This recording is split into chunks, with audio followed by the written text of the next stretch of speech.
سارے سیل مین بھی ڈر رہے ہیں، باس نے روزہ رکھا ہوا ہے، لا الہ الا اللہ، لا الہ الا اللہ۔ کہا کھانا کھاؤ، وہ کہنے لگا چرواہا غلام، کہا میں نے روزہ رکھا ہوا ہے۔ آپ نے کہا گرمی، پہاڑ کی چوٹی، بکریوں کا چرواہا اور روزہ، آپ نے امتحان لیا۔ کہا اچھا ایسا کرو، ان بکریوں میں سے ایک بکری مجھے دے دو، پیسے لے لو، قیمت،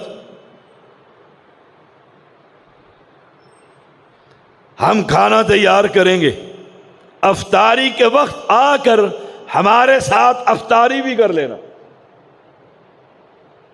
اس چرواہے نے کہا میں بکریوں کا مالک نہیں، میں بکریوں کا چرواہا ہوں، مجھے بیچنے کی اجازت نہیں۔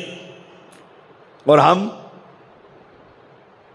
تقوی، بازار میں چلتے ہوئے مونگ پھلی کی دکان ہے، کیسے لگائی، 4-5 اسے پوچھتے پوچھتے ہی کھا جاتے ہیں۔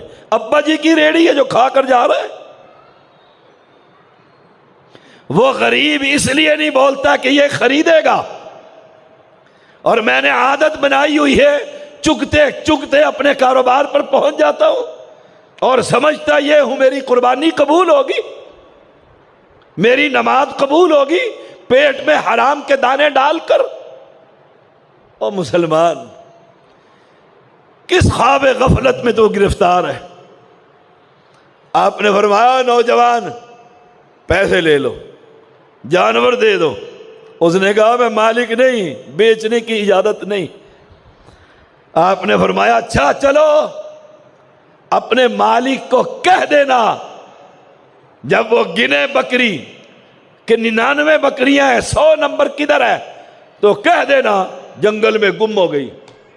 امتحان جو لے رہے تھے، اس نے جو کہہ دیا تھا تنہائی میں روزہ رکھا ہوا ہے، جو ہی اس نے یہ سنا کہ میں کہہ دوں ایک بکری گم ہو گئی ہے، ایسے اپنے ران پر ہاتھ مارا، امام احمد لکھتے ہیں، اور کھڑا ہو گیا غصے سے اور کہا این اللہ، اگر میں یہ کہوں کہ بکری گم ہو گئی ہے تو بتا مجھے اللہ کہاں،